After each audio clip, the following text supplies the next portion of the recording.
pada akhirnya kan PD Perjuangan juga mempunyai keinginan lah. Karena kita kan 4 kali pilkada tidak pernah menang. Mungkin selain saya, Rike, Pak TB, saya kan perlu juga membuat radar. Ya kalau paling dekat sama Kang Deddy ya. Jawa Barat kan termasuk provinsi yang kategorinya sangat besar kasus-kasus intoleransi dan radikalisme. Judi online dan pinjaman online, dua-duanya terbesar. Diberantas sampai ke akar-akarnya dulu. Coba kita bisa misalnya bikin rumah sakit Hasan Sadikin di 5 wilayah. Fenomena ya seperti misalnya menggunakan kekuasaan ya. Misalnya presiden dengan cawe-cawenya. Apakah terjadi di Jawa Barat? Belum tentu koalisi yang di tingkat nasional dalam pilpres itu akan bisa diterapkan sampai ke bawah. Karena kan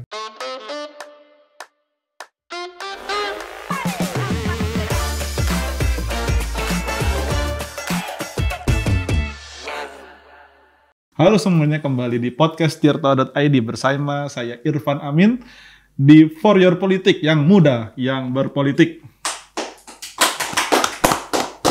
Pagi hari ini, hari Jumat, kita kedatangan seorang tamu. Pakaiannya serba hitam, rambutnya gondrong. Kalau kata-kata anak muda, itu namanya John Wick-nya asal Jawa Barat tuh. Mari kita sambut ya, Kang Ono Surono. ya, terima kasih Kang Irfan. Iya. Ini Kang Ono, kita tadi sempat nostalgia sebentar ya, dengan Kang Ono ya. Kan kalau misalkan Kang Ono itu kan dari Komisi 7 nggak salah ya? Komisi 4. Oh, Komisi 4 ya, Komisi Pertanian, Perikanan Kelautan. Nah, makanya itu, saya kan bertahun politik jarang mampir Komisi 4 itu. Pokoknya yang terkait pangan baru. Oh ya, terkait pangan dong.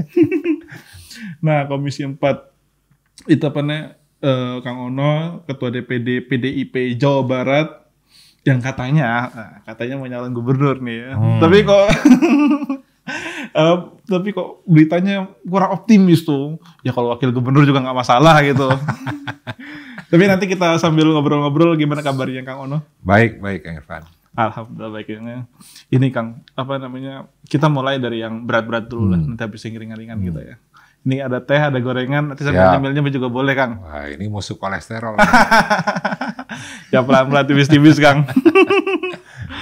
Oke Kang, kemarin beberapa hari lalu kan ada rakerda nih, di PDIP. Nah, betul. Kita percayalah kalau PDIP partai kaderisasi yang secara struktural melantik kadernya untuk maju dalam setiap kontestasi politik. Dan dalam rakerda itu nama Kang Ono disebut sebagai calon gubernur yang akan diusung oleh PDIP. Ini gimana Kang? Dinamikanya nih Kang? Ya, sebenarnya PD Perjuangan kan kita punya mekanisme ya. Okay. Dari mulai penjaringan, penyaringan, yang pada akhirnya diputuskan oleh DPP partai. Dan kami kan telah melaksanakan ya, penyaringan yang di tingkat DPD, yang pada akhirnya DPP yang akan memutuskan. Nah, sebenarnya bukan hanya calon gubernur yang dibahas, 27 kabupaten kota, calon bupati wali kota juga kita bahas. Dan sebelum rakerda itu kita sudah mengeluarkan surat tugas dari DPP partai ke 18 kabupaten kota. Nah, sisanya mungkin ya minggu-minggu ini juga akan segera selesai lah. Nah, untuk gubernur ini kan memang unik nih. Kita kan kita membuka pendaftaran, tapi waktu itu tidak ada yang mendaftar, baik dari internal maupun dari eksternal. Tapi kita juga lihat kan fenomena di partai lain pun sama. Jadi kemungkinan yang kemarin terjadi penjaringan semua partai di Jawa Barat ini agaknya tertutup. Gitu. Nah, sehingga kan berbagai macam dinamika terus terjadi, apalagi di Jawa Barat misalnya tidak ada satupun partai yang bisa mencalonkan sendiri kan, tanpa berkoalisi. Nah, sehingga pada akhirnya kan PD Perjuangan juga mempunyai keinginan lah. Karena kita kan 4 kali pilkada tidak pernah menang. Oh iya. Jadi PD Perjuangan belum pernah punya gubernur atau wakil gubernur Jawa Barat. Nah, sehingga mungkin ya teman-teman mempunyai keinginan. Ada kader partai yang bisa diusung, yang nanti bakal jadi gubernur atau wakil gubernur. Jadi kalau Tidak dicalonkan? Bukan, tidak confident. Tidak merasa nyaman, kurang merasa nyaman. Tidak pede. Tidak pede. Ya sebenarnya kita fleksibel dengan kondisi seperti itu, bukannya tidak pede. Jadi karena PD Perjuangan hanya 17 kursi, kita peringkat keempat, maka ya fleksibel di bisa nomor 1 dan bisa nomor 2. Bisa nomor 1, bisa nomor 1, bisa nomor 2. Tapi kan kita membahas internal PDIP di Jawa Barat kan banyak lah, rising star-nya banyak lah. Ada Kang Ono, ada Teh Rieke Diah Pitaloka, ada Pak TB Hasanuddin.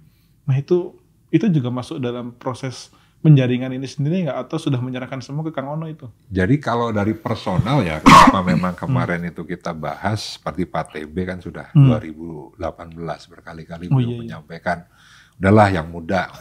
Oh, udah menyampaikan seperti itu. Nah terus Rieke juga sudah 2013 ya, ngomong ke saya sih akan fokus di DPR RI. Iya. Tapi kan kita juga tahu kan ada kewenangan DPP yang pada akhirnya. Nah mungkin selain saya, Rieke, Pak TB, saya kan perlu juga membuat radar. Makanya sempat saya munculkan misalnya beberapa nama gitu kan. Misalnya Susi Pujasuti, Ibu Susi, Sandiaga Uno misalnya, bahkan Ilham Habibie yang sudah diusung oleh Nasdem, biar DPP juga mempunyai gambaran yang cukup jelas kan, figur yang terbaik untuk Jawa Barat. Di sisi lain juga kan sudah ada figur sebelumnya, misalnya Pak Ridwan Kamil dan Pak Deddy Mulyadi yang juga ada beberapa pengurus DPP. Udahlah Ridwan Kamil sama Ono Surono, lalu ada juga Deddy Mulyadi sama Ono Surono. Jadi memang ini masih sangat dinamis, Kang Irfan. Jadi yang menurut saya memang keinginan PD Perjuangan ada kader partai untuk mengisi salah satu di posisi tersebut. Ini kan kalau misalkan kita melihat tuh, sebenarnya Kang Ono tuh terbuka dengan banyak nama. Kang RK, Ridwan Kamil terbuka, Kang Deddy Mulyadi oke juga, Bu Susi ini. Tapi sebenarnya kriteria dari DPD atau DPP itu seperti apa sih kriteria yang ingin diusung oleh PDIP ini sendiri?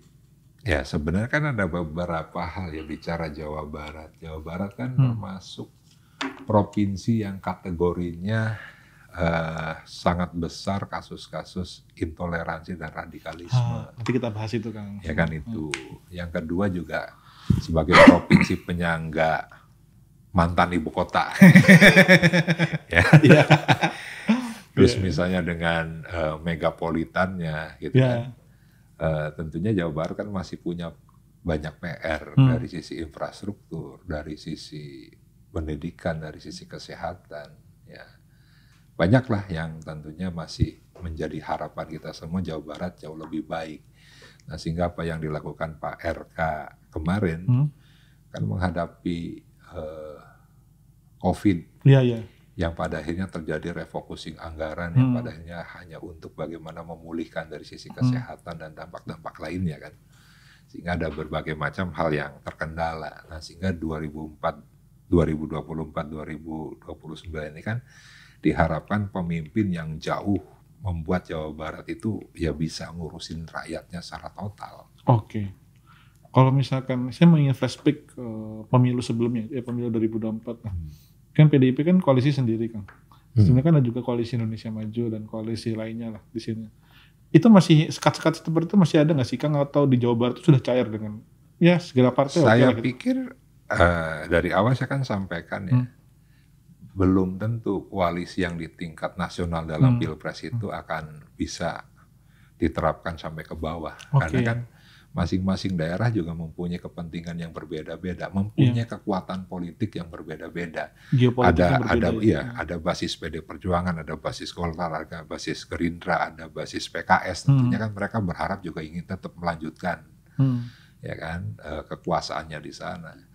Yang pada akhirnya akan sangat cair, apalagi misalnya seperti yang terjadi ya, misalnya di Jawa Barat, kenapa sampai dengan saat ini belum diputuskan, baik dari beberapa partai yang dalam koalisi Indonesia Maju, karena kan menunggu DKI katanya. Ridwan Kamil masih ada dua misalnya, ya kan DKI atau Jawa Barat, sehingga Deddy Mulyadi belum diputuskan juga. Nah mungkin kita akan lihat kan itu, kata ketum Golkarnya nunggu Juli Ridwan Kamil akan diputuskan di mana. Tapi juga kita melihat kan ada beberapa statement dari pengurus Golkar, idealnya Ridwan Kamil masih tetap di Jawa Barat karena surveinya masih yang tertinggi kan itu. Banten hari ini misalnya, Golkar dengan Gerindra kan masing-masing mengusung calon. Ya kan, Golkar dengan PDI Perjuangan kemungkinan, ya kan? Lalu Gerindra dengan PKS misalnya seperti itu. Nah, Jawa Timur mungkin konteksnya berbeda lagi. Jawa Tengah juga masih belum diputuskan. Kan? Jadi menurut saya masih sangat cair, masih sangat cair, dan kami pun kan terus melakukan komunikasi tanpa ada sekat-sekat yang terjadi di koalisi tingkat pusat. Nah, tadi Kang Ono kan beberapa kali menyebut nama Pak Ridwan Kamil ya. Tapi kan Pak Ridwan Kamil itu kan dengan PDIP, saya nggak tahu ini konteks aslinya bagaimana, itu kan hubungannya kan agak naik turun tuh Kang. Dulu kan sangat dekat. Iya. Pak Hasto mau dicalonkan 2014. Katanya mau bikin patung Bung Karno di Endung. Tapi nggak tahu kelanjutan seperti apa sampai sekarang. Lalu tiba-tiba putus kontak seperti itu. Itu gimana sih Kang? Apa masih berlanjut atau? Ya dalam politik ya wajar saja Kang Irfan, ya. Naik turun kan biasa saja. Roda berputar lah. Tapi ya sampai dengan saat ini kita masih komunikasi dengan Golkar, dan ada beberapa juga kabupaten kota yang kita kemungkinan bisa dengan Golkar. Oh, saya kira tuh jadi handicap politik nggak jadi seperti itu ya Kang ya? Enggak juga ya? Enggak. Ya intinya Ridwan Kamil kan 2018 hampir dicalonkan oleh PDI Perjuangan kan, yang pada akhirnya terakhir Ibu Ketua Umum memutuskan Pak TB dan Pak Anton Carlyan. Kan. Setelah itu ya kita terus komunikasi. Nah, tapi selain Pak Ridwan Kamil, Pak Deddy juga kan cukup menarik juga menurut saya kan. Dan kita pun terus melakukan komunikasi. Dan kalau misalkan di threshold di Jawa Barat itu berapa sih kan? Kalau misalkan PDIP kan insya Allah nih Kang, itu dapat 17 kursi nih. Ya, kita itu minimal 24 ya. Minimal 24. Karena dari 120. Berarti kan PDIP kalau misalkan ini kan minimal punya teman satu partai lagi kan. Iya. Gitu. Nah, makanya kan ini bisa 2 pasang. Bisa 3 pasang, bisa 4 pasang. Bisa semua. Bisa. Jadi saya asumsikan gini. Misalnya kalau koalisi Indonesia Maju solid bisa 2 pasang. Bisa 2 pasang atau bisa 3 pasang. Ya kan? Misalnya mereka bergabung terus PDI Perjuangan misalnya dengan P3 itu kan belum cukup tuh. Berarti harus ada satu lagi. Misalnya dengan PKB misalnya. Lalu misalnya PKS dengan Nasdem. Ya kan, terus lawannya koalisi Indonesia Maju tuh bisa. Atau dibalik-balik nih, PDI Perjuangan PKS, yang lainnya bergabung misalnya, ya kan, PKB, Nasdem dan P3 misalnya. Atau kalau misalnya koalisi Indonesia Maju artinya Ridwan Kamil tetap di Jawa Barat, ya kan, ini bisa pecah kan mereka kan. Maka Golkar bisa dengan PAN misalnya, atau Golkar dengan Demokrat. Terus misalnya Gerindra misalnya bisa dengan PDI Perjuangan atau bisa dengan yang lain, lebih ya bisa, gitu kan. Bisa 3, bisa 4 itu. Ya ini menarik ya, soalnya Pak Ridwan ini kunci pilkada tuh ada di Pak Ridwan Kamil ya. Gerindra narik ke Jakarta, Golkar pengen Jawa Barat gitu. Ya mungkin sekarang ini kan kita terbawa ke narasi yang dibangun oleh lembaga survei kan, bahwa Pak RK ini yang tertinggi surveinya. Yang kedua adalah Pak Deddy Mulyadi, dan dua-duanya adalah kader partai yang saat ini berkuasa. Ya. Ini ngomong-ngomong soal survei Kang. Ini survei kemarin indikator politik merilis survei ini Kang. Nah kalau misalkan nama Akang dalam proses survei itu masih 1,1% Kang. Ya memang masih kecil karena saya kan bergerak baru berapa bulan ini ya. Ya belum bergerak. Memang. Bergerak tapi balihonya udah banyak Kang. Iya, ya memang baru baliho. baru baliho ya kan, baru baliho. Jadi kan Jawa Barat ini kan sangat luas ya. Iya. Sangat luas. Jadi saya pun dengan waktu yang singkat ini ya realistis saja ya. Memang kalau 1,1%, 1,2% ya beberapa lembaga survei, atau bahkan ada yang 0, ada yang 0, ya memang kalau keterkenalan saya ya memang ya mungkin wajar lah karena memang saya belum berbuat banyak untuk ruang lingkup Jawa Barat secara keseluruhan.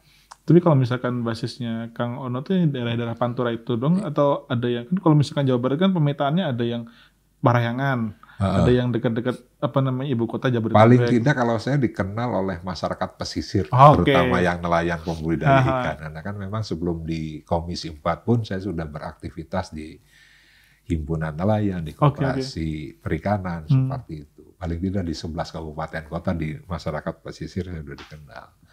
Ke petani itu kan ya baru setelah di Komisi 4 kan.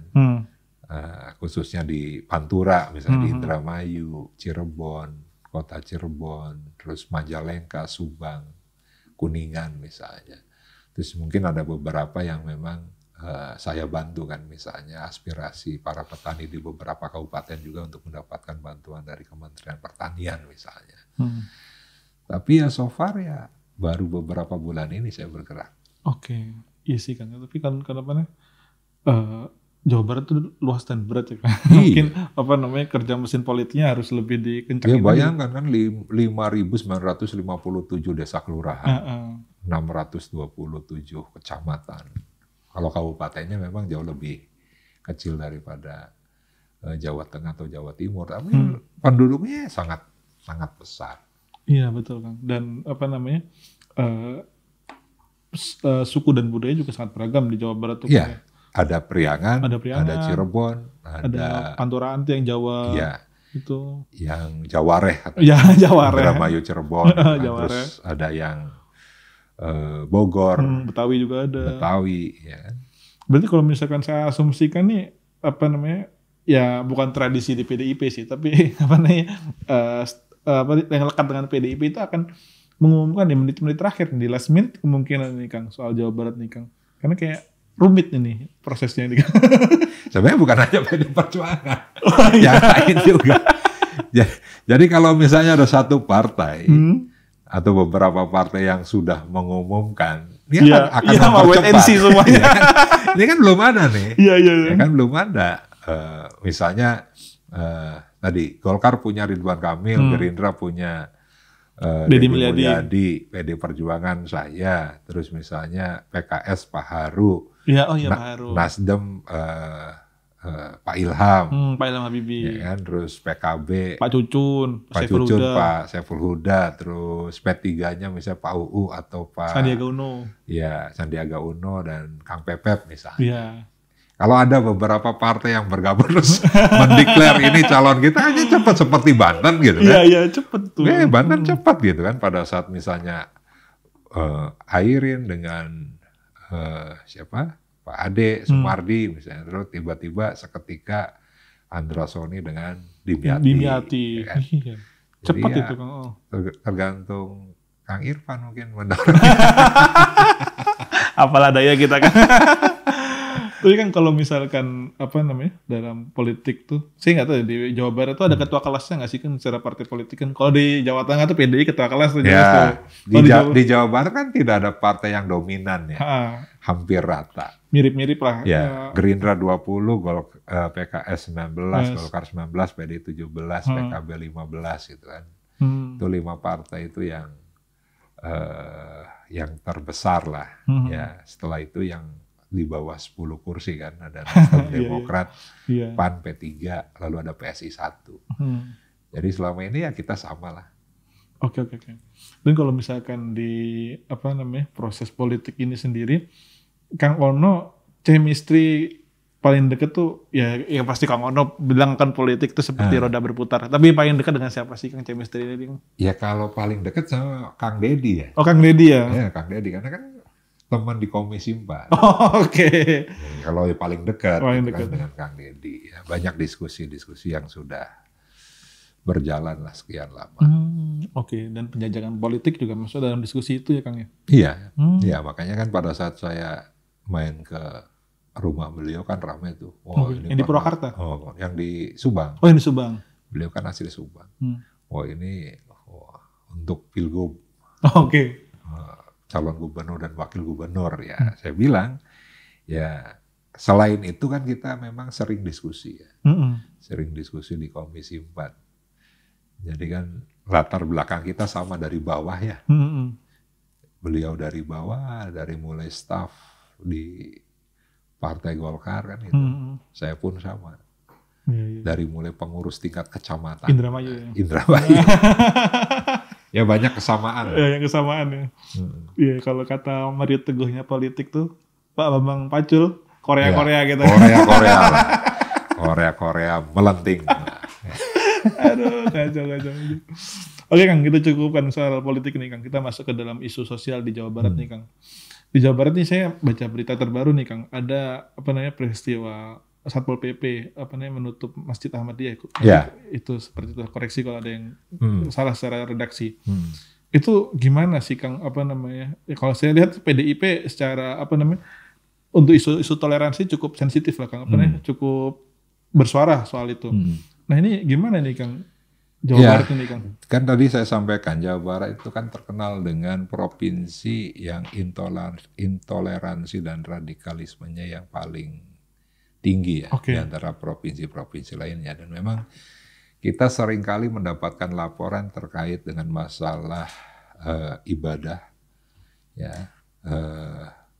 dari para penganut dari mulai agama, kepercayaan dan berbagai macam hal. Aliran-aliran itu ya. Misalnya ada Ahmadiyah, ada Syiah, misalnya kalau di Islam. Terus ada permasalahan umat Kristiani.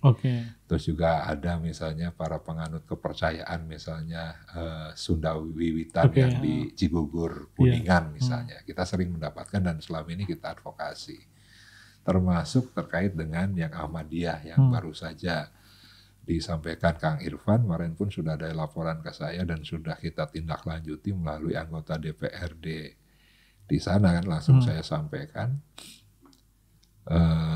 Dan saat ini ada proses yang akan dibawa ke tingkat provinsi untuk dilakukan mediasi.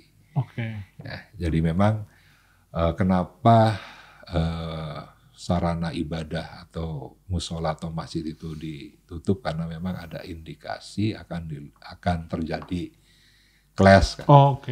Clash, jadi Satpol PP informasinya mengamankan informasinya supaya tidak terjadi. Nah, sehingga Pak Memo Hermawan yang anggota DPRD kita di sana coba melakukan penelusuran ya. Dan informasi yang terakhir saya dapat bahwa ini akan dilaporkan ke tingkat provinsi untuk dilakukan mediasi. Dilaporkan kemana tuh? Maksudnya dilaporkan ke DPRD-nya kah atau ke Pemprov-nya? Sebenarnya kan ada yang terkait dengan masalah itu kan ada apa sih istilahnya? Kesbangpol. Ada Kesbangpol, terus ada yang melibatkan pemerintah, terus kejaksaan, kepolisian. Dan di situ yang biasanya Forkopimda ya kan dilakukan untuk mediasi.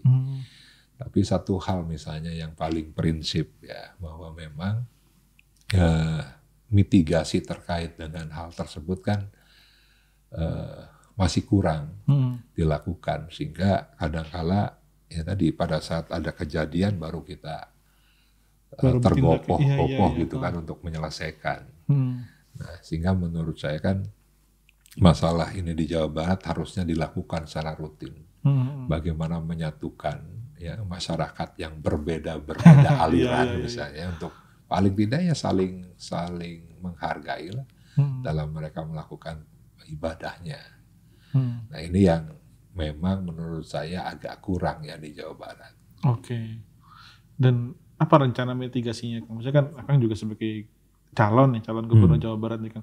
Akar masalahnya apa sih Kang? Maksudnya ya agar ini menurut saya kok takutnya menjadi peristiwa yang berulang Kang. Ya dan memang kan selama ini Jawa Barat yang memang tidak terlepas dari masalah itu. Misalnya berbagai macam aliran itu kan tumbuh di tengah-tengah masyarakat ya. Paling tidak kan ada mitigasi yang dilakukan di tingkat desa misalnya. Apa sih yang membuat hal yang paling berbeda di antara mereka?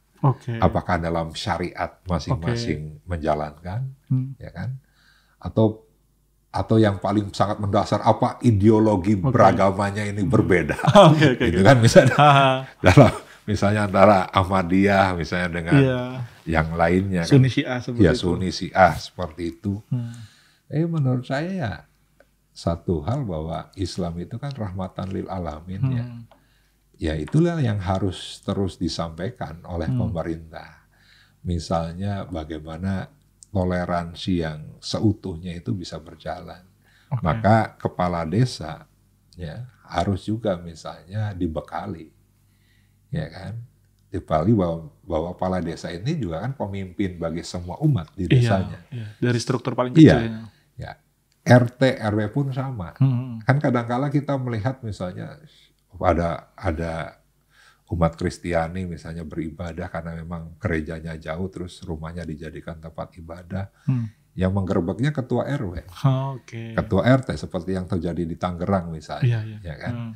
Sehingga orang-orang yang diberikan amanah untuk ngurus rakyat harusnya kan dibekali dan punya komitmen untuk menjaga toleransi antar umat beragama tersebut. Nah itu kan berjenjang dari tingkat RT, RW, desa, camat, bupati, ya kan? Ya selama ibaratnya kita masih menganut ideologi Pancasila, harusnya itu kan clear. Setiap orang yang diberikan tanggung jawab ngurus rakyat, clear ideologinya Pancasila, bahwa kita berbeda tapi tetap satu. Nah, terus apa? Ya, pemerintah harus memfasilitasi pada saat misalnya, ya, pada saat misalnya ada aliran kepercayaan ini kan sudah diakui, dimanapun juga kan. Oleh Kementerian Dalam Negeri. Iya, diakui. Ya harus memfasilitasi apapun yang menjadi tanggung jawab pemerintah untuk bagaimana setiap warga negara bisa menjalankan ibadahnya sesuai dengan kepercayaannya. Ya pemerintah harus mempunyai komitmen itu. Misalnya gereja, misalnya yang selama ini dulu SKB gitu kan. Ya kuncinya tetap pemerintah. Nah sehingga di Jawa Barat ya kita mitigasi misalnya di Kuningan, ya kan, terus di Garut, di Tasik misalnya. Terus kalau yang terkait dengan antara umat Kristiani dengan umat Islam kan misalnya terjadi di Bekasi. Ya, di Depok ya, di Bekasi, di Depok gitu kan. Ya harus ada upaya seperti itu. Oke. Dan fenomena sosial berikutnya adalah kemarin Pak Menko Polhukam menyampaikan bahwasanya Jawa Barat adalah provinsi tertinggi sebagai masyarakatnya yang bermain judi online, Kang. Judi online dan pinjaman online dua-duanya terbesar. Iya. Mungkin karena Jawa Barat terbesar ya penduduknya, maka persentasinya juga yang terbesar, dan judi online dan pinjaman online juga kan tersebar di hampir di seluruh Indonesia. Jadi wajar saja Jawa Barat yang tertinggi karena memang persentasi penduduk kita yang tertinggi. Tapi ada satu fenomena memang saat ini agaknya masalah ekonomi ini yang mendorong mereka ya untuk melakukan pinjol dan juga judi online. Dulu sempat misalnya UKT mahal. Terus ada yang terjerat pinjol. Ya kan? Nah, sekarang judi online yang rakyat kecil itu ya main setiap hari secara rutin katanya. 5.000, 1.000, 5.000, 10.000, 20.000. Naik terus itu. Naik terus. Ya memang itu fenomena. Menurut saya memang saat ini ya ekonomi sedang tidak baik-baik saja. Oke. Kalau misalnya apa itu mitigasinya? Apakah perlu misalnya secara keras gitu, maksudnya tindakan keras gitu? Ya diberantas. Enggak, maksudnya kalau misalkan kita kan susah nih ya. Iya. Pelacuran, perjudian, ya, terus minum-minuman keras. Iya. Itu kan hal-hal yang dilarang oleh hukum dan dilarang oleh agama yang tidak bisa diberantas secara total. Nah, kalau upaya pemerintah ragu-ragu untuk memberantas itu, ya susah, ya kan? Karena ilegal pun jalan gitu kan. Dan ilegal pun kan sekarang, ya katanya sudah ribuan katanya, ya kan, judi online tersebut. Nah makanya ya menurut saya diberantas sampai ke akar-akarnya dulu. Apakah fokus utamanya salah satunya ke ekonominya? Maksudnya kan tadi Kang Ono kan menyebut mereka adalah para pemain ini dari kalangan ekonomi menengah ke bawah, Kang. Apakah dengan misalkan meningkatkan taraf ekonominya itu bisa salah satu upaya mitigasi, Kang? Ya kan ada dua, satu faktor ekonomi, ya kan, mereka sudah sulit berharap untuk mendapatkan pendapatan yang tinggi, maka larinya ke judi online. Ya, judi lah. Nah, yang kedua memang sudah habitnya,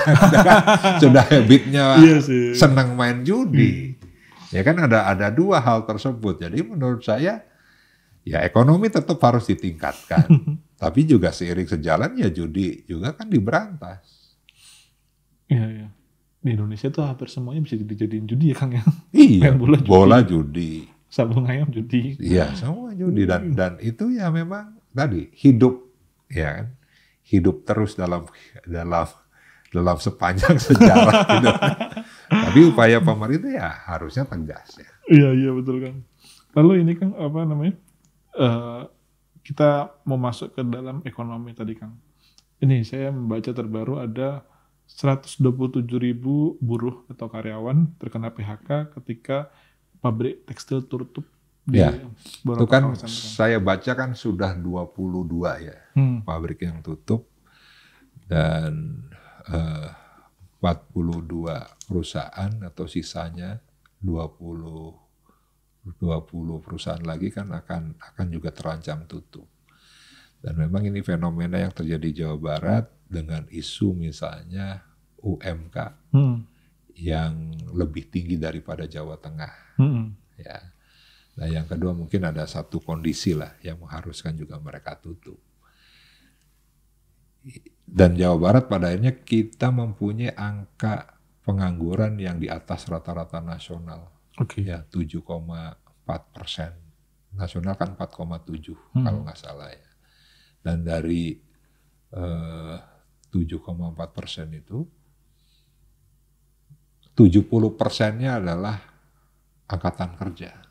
Berarti anak muda tuh yang jadi pengangguran di Jawa Barat. Nah ini yang tentunya pada akhirnya misalnya kota-kota yang berstatus sebagai kota industri seperti Kerawang, ya Bekasi, Kabupaten Bandung misalnya. Ini ada kecenderungan miskin ekstrimnya akan nambah. Akan bertambah.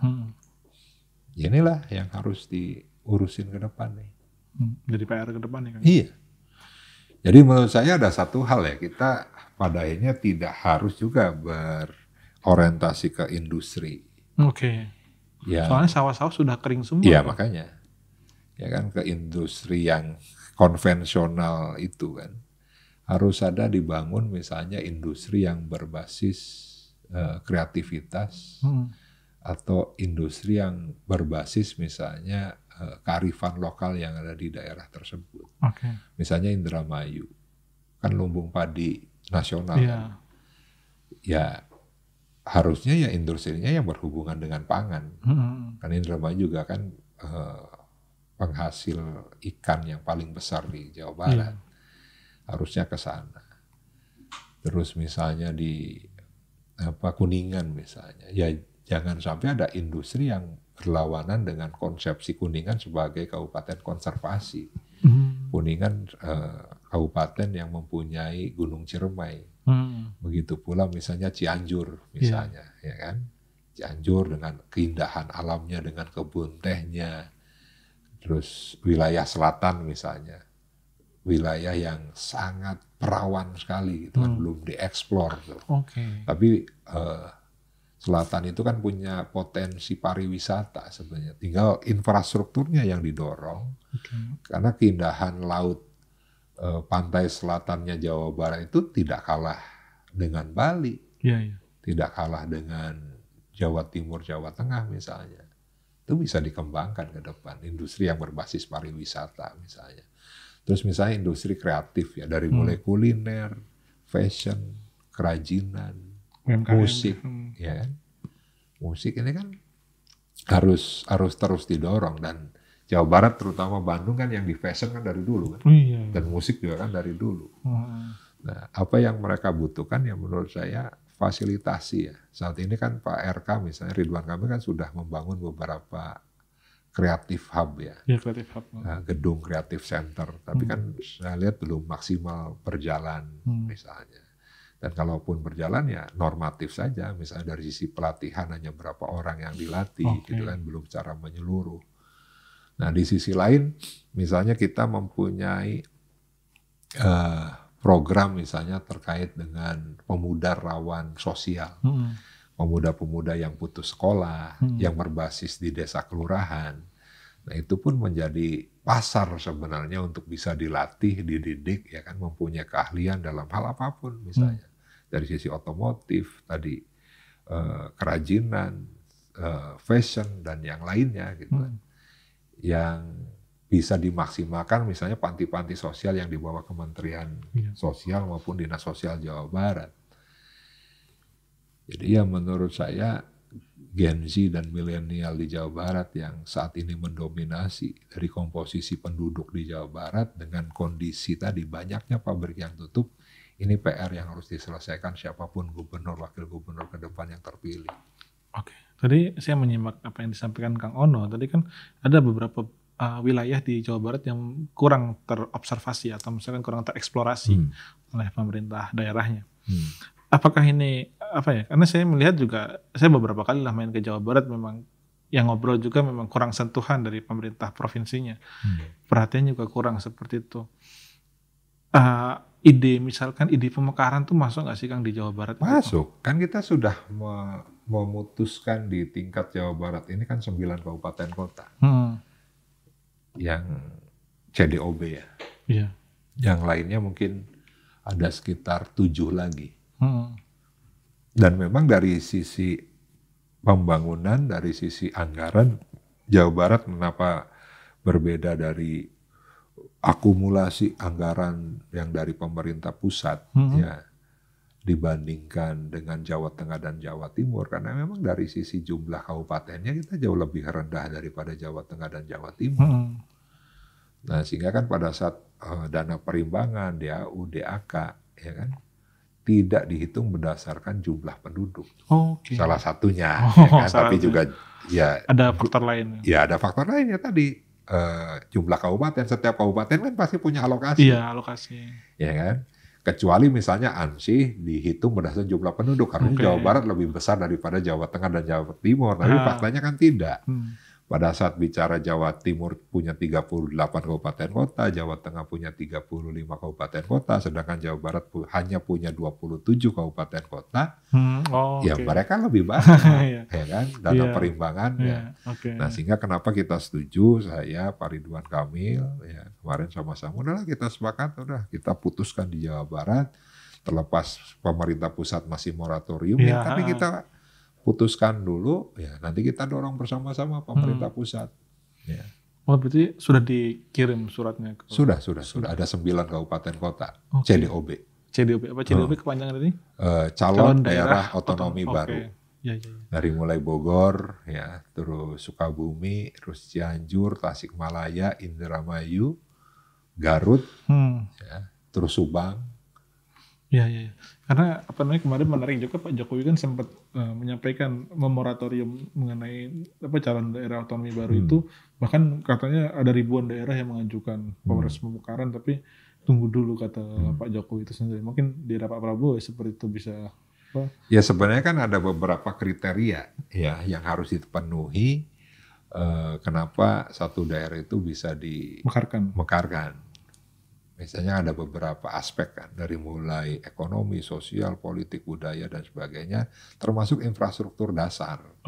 Nah makanya sebelum diputuskan sebuah calon daerah otonomi baru itu, maka pemerintah induk, misalnya kabupaten induknya, itu harus mempunyai komitmen untuk mendorong pembangunan infrastruktur dasar di wilayah CDOB tersebut. Infrastruktur dasar yang menyangkut apa misalnya? Yang pertama setelah ditetapkan ibu kota maka ya kan harus disiapkan lahan dan anggaran untuk membangun misalnya perkantoran nanti. Yang kedua misalnya pendidikan. Berapa sih ruang kelas baru yang dibutuhkan untuk bisa menampung ya siswa-siswa di CDOB tersebut. Nah yang ketiga ya kesehatan misalnya. Sudah ada berapa rumah sakit, puskesmas dan sebagainya. Nah sebelum itu diputuskan supaya tidak membebani ya kan, membebani pemerintah, itu harus menjadi komitmen dulu. Nah, makanya tidak mudah juga kan untuk memekarkan, untuk memutuskan CDOB itu, ya kan, karena kan dari mulai rapat di tingkat desa ada musdes, dibawa ke DPRD dibahas dengan bupati, lalu diputuskan bupati, suratnya meluncur ke provinsi, dibahas lagi. Nah, tidak mudah gitu kan, ada berbagai macam aspek. Dan satu hal, kuncinya adalah di tingkat kabupaten kota. Karena apa? Karena bupati yang menyetujui itu ya harus berkomitmen untuk menganggarkan sebagian APBD-nya untuk membangun infrastruktur dasar di wilayah CDOB tersebut. Menarik. Ini ya, nanti kita ada upaya harus menepis ego-ego sektoral masing-masing. Ya, nah, sehingga ke depan misalnya 9 kabupaten kota, gubernur nanti, ya karena sudah diputuskan kan, ya harus mempunyai skema pengalokasian anggaran untuk 9 kabupaten kota CDOB tersebut, ya kan, untuk membangun infrastruktur dasarnya. Itu penting juga, namanya, supaya kabupaten-kabupaten yang terlampau besar atau dianggap besar seperti itu ya bisa lebih fokus ya dengan masyarakat yang mungkin kurang sedikit terabaikan itu ya Kang. Betul, misalnya Cianjur ini kan ditetapkan sebagai kabupaten dengan tingkat kemiskinan yang tertinggi. IPM-nya juga yang terendah di Jawa Barat. Dan ternyata memang benar. Saya ke Sindang Barang misalnya, ada sebuah rumah sakit yang dibangun 2017 tapi belum beroperasi. Saya datang 2022. Saya sampaikan ke pemerintah provinsi, kenapa kok sayang banget nih? Orang Sindang Barang mau ke rumah sakit harus ke Garut atau ke Sukabumi atau ke Cianjur kota yang jaraknya bisa 5 jam 6 jam. Akhirnya alhamdulillah gitu kan, sedikit sedikitnya didorong untuk beroperasi rumah sakit tersebut. Dan banyaklah wilayah-wilayah yang memang dari sisi pelayanan kesehatannya pun belum maksimal. Kalaupun ada rumah sakit, ada beberapa standar pelayanan yang kurang misalnya. Misalnya untuk menangani berbagai macam penyakit yang kronis yang harus dirujuk ke Hasan Sadikin. Terlalu jauh ya Kang. Ya kan di Jawa Barat kan kita punya rumah sakit pemerintah yang bisa mengobati semua penyakit kan Hasan Sadikin. Tapi jauh-jauh yang dari daerah. Ya jauh kan gitu. Hanya satu. Coba kita bisa misalnya bikin rumah sakit Hasan Sadikin di 5 wilayah misalnya. Selain Bandung misalnya ada di wilayah Priangan ya, misalnya di Tasik misalnya. Terus Indramayu di Cirebon misalnya. Terus di wilayah Bogor, terus di wilayah Karawang, Bekasi misalnya. Udahlah ada 5 rumah sakit yang setara Hasan Sadikin, beres lah sebenarnya. Jadi rujukan-rujukan nggak usah numpuk semua di situ ya. Iya, dan Hasan Sadikin bisa 1 minggu orang kemoterapi. Antri Kang ya? Antri. Ya, ada wisma. Dan yang BPJS ini kan juga terbebani karena biaya hidup untuk menunggu pasien ya kan. Iya. Kasihan juga itu Kang ya. Nah, semoga masalah-masalah tadi bisa terselesaikan siapapun pemimpinnya. Kalau misalkan rezekinya Kang Ono ya semoga itu diingatkan. Amin. Yang ingin saya tegaskan di sini adalah apakah Kang Ono berkomitmen Kang? Ini DPR kemarin Kang Ono terpilih nggak sih Kang?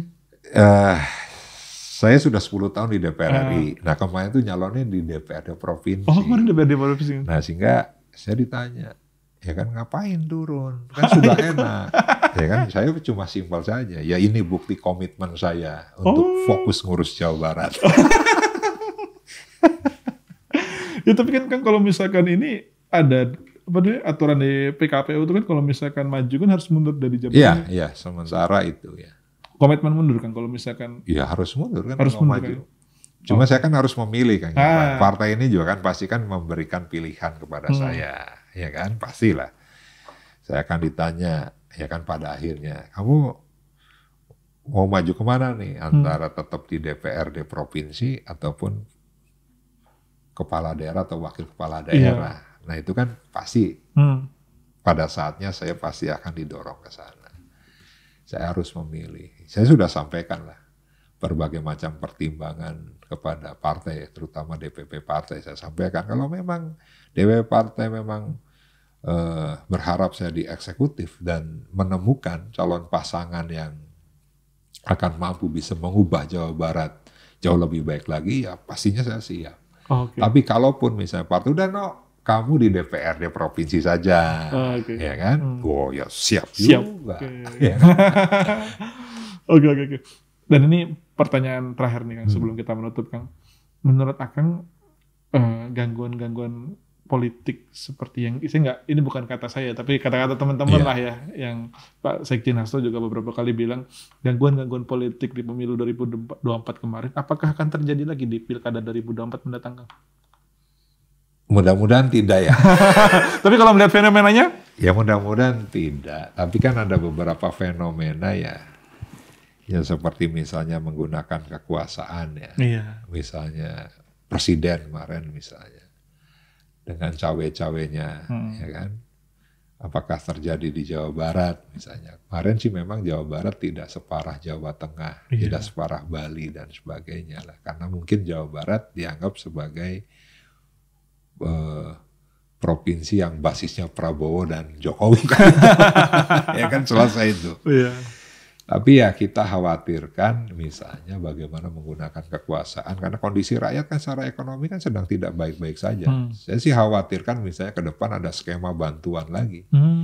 Ya kan bansos, bagi beras apa segala macam, bagi minyak goreng, itu yang pastinya akan mengganggu. Karena beberapa kali survei yang menyatakan sudah terjadi nih perubahan persepsi masyarakat terhadap souvenir. Dalam pilkada, ya kan?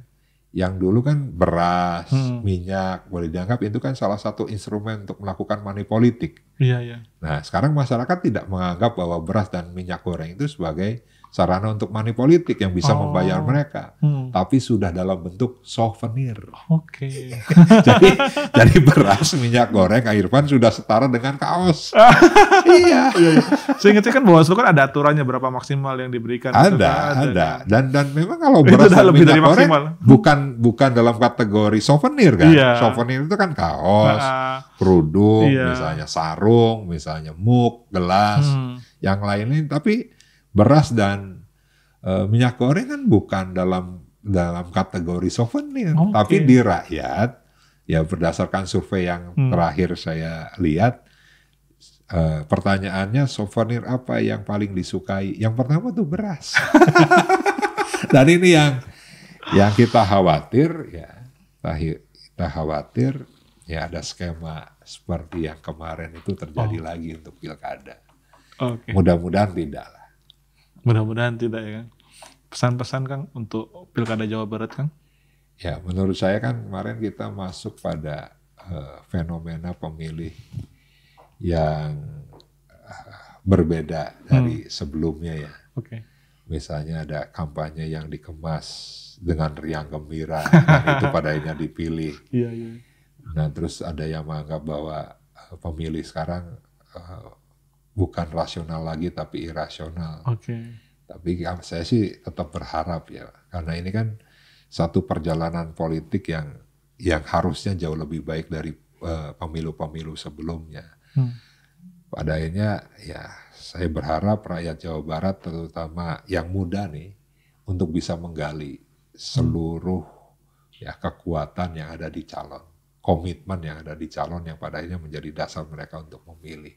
Bukan berdasarkan gimmick-gimmick yang dilakukan. Kayak tagline kita Kang, yang muda yang berpolitik sini Kang. Yang muda yang berpolitik. Makasih Kang Ono sudah sami-sami Kang Irfan. Podcast Tirto.id, saksikan terus podcast Tirto.id supaya kita bisa menghadirkan bintang-bintang tamu terbaik, tokoh-tokoh politik terbaik seperti Kang Ono. Sampai jumpa.